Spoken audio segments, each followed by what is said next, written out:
Салом дӯстон, дар навори имрӯза мехостам оиди гармонҳои занона ба шумо маълумот диҳам, чунки саволҳо мешаванд оиди гармонҳояшон занонаи баланд аст, намедонанд чӣ кор кунанд. Дар ин ҳолат низ ман намедонам, ки ба шумо чӣ ҷавоб диҳам, чунки гармонҳо дар организми мо хеле зиёд ҳастанд ва маҳз дар бораи кадом гармонҳо шумо сухан меронед, дар ин бора низ ман намедонам. Аз ҳамин рӯ мехостам дар бораи гармонҳои занона ба шумо маълумот диҳам. Шумо донед, ки маҳз кадом гармони шумо баланд аст ва чӣ ролро дар организми шумо бозӣ мекунад. Худи гармонҳо чӣ ҳастанд ва кадом вазифаро дар организми мо ишғол мекунанд, ман дар навори пештара ба шумо маълумот дода будам. Гармонҳои занона ин як системаи мукаммале мебошад, ки системаи репродуктивии зан аз он алоқамандии калон дорад. Яъне бе гармонҳо системаи репродуктивии зан вуҷуд дошта наметавонад. Сабаби дигаре, ки дар бораи гармонҳо ба шумо маълумот додан, ин мавзӯъ оиди поликистози тухмдонҳо ё ин ки мультифолликулярни яичники мебошад.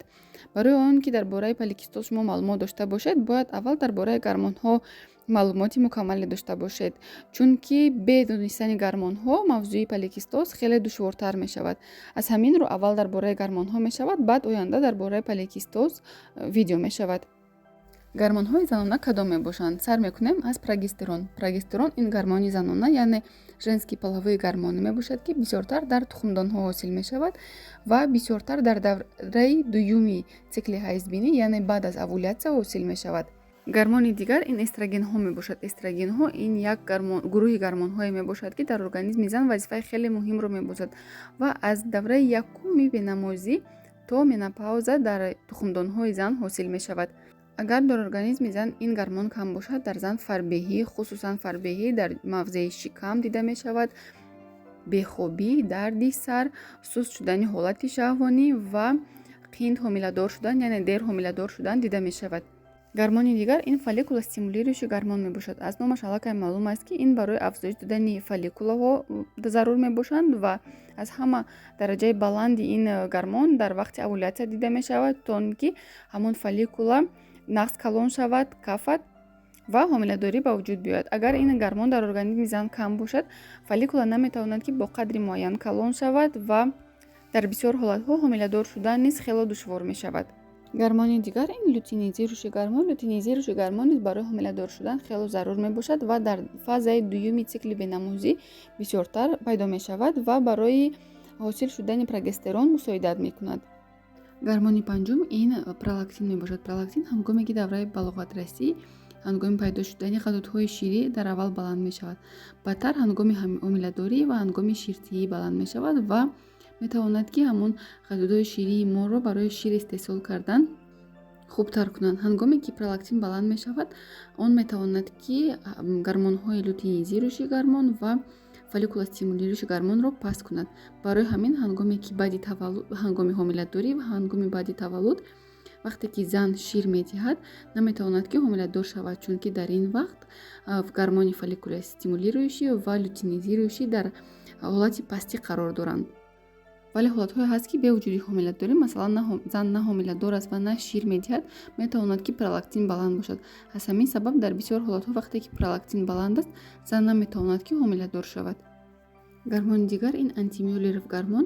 Антимюллеров гармон аз он шаҳодат медиҳад, ки дар организми шумо чӣ қадар боқимондаи фолликулаҳо ҳаст, яъне авариальный запасро нишон медиҳад, чӣ қадар шумо фолликулаҳо доред ва то кадом вақт метавонед, ки ҳомиладор шавед. ва ниҳоят гармони охирон ин тестостерон мебошад. Бисёриҳо аллакай фикр мекунанд, ки тестостерон танҳо дар мардҳо дида мешавад, вале дар асл бошад ин тавр нест. Дар навраҳои пешина низ мо гуфта будем, дар организми зан низ тестостерон вуҷуд дорад ва он барои нағз кор кардани эстроген, прогестерон мусоидат мекунад.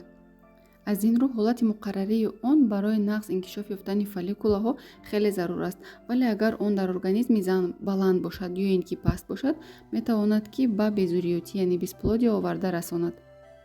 ба ғайр аз ин гармонҳо, боз гармонҳои дигаре низ вуҷуд доранд, ки дар организми зан роли муҳимро мебозанд. Ба онҳо дохил мешавад гармонҳои ғадуди сипаршакл, яъне щитовидная железа, гармонҳои зери гурда ё ин ки надпочечники ва дигару дигар гармонҳо. аз ин рӯ, дӯстони азиз, вақте ки ба шумо мегӯянд, ки гармонҳоятон баланд, шумо дар аввал бояд аниқ кунед, ки кадом гармонҳо баланд. дониста баъд онро табобат кардан дар кор, сабаби онро баландшавии гармонҳоро муайян кардан дар кор. барои он ки кори ҳар як гормон бо гормонҳои дигар алоқамандии зич дорад. агар дар организми зан ҳамин гормонҳо кам ё зиёд бошад, яъне кори дурусти худро надошта бошад, кадом ҳолатҳо дида мешавад? Бисёртар дар вақти кам зиёд будани гормонҳо дида мешавад дарди сар, настроени одам нест, вақташ хуш нест, рехтани мӯи сар, фарбегие ки бисёртар шикам фарбе мешавад ё ин ки парроҳо бака мегӯянд ҳамонҷоҳо фарбе мешавад, диета мекунад хароб намешавад, номунтазам будани бенамозӣ, задержка мешавад ё ин ки тез тез бенамоз мешавад, ҳомиладор нашудан, набудани овуляция ё ин ки дар бадан мӯи бисёр баромадан, гирсутизм мегӯянд инҳоро, ғафс шудани овоз, пайдо шудани доначаҳо дар рӯй, дар бадан ки бо ягон хел доруҳо табобат намешаванд, суст шудани ҳолати шаҳвонӣ ва дигар нишонаҳо. ҳамаи ин нишонаҳои он ҳастанд ки дар организми шумо гормонҳои шумо нодуруст кор мекунанд, ё ин ки дараҷаи онҳо паст аст ё ин ки баланд аст. аз ин рӯ ба ҳар як зан тавсия дода мешавад ки соли як маротиб ё ин ки дар 2 сол як маротиб гормонҳои занонаи худро бисанҷанд. дӯстони азиз, агар навори имрӯзаи мо ба шумо писанд омада бошад, чун ҳар вақта фикрҳои худро дар комментарияҳо баён созед. Саломат бошед.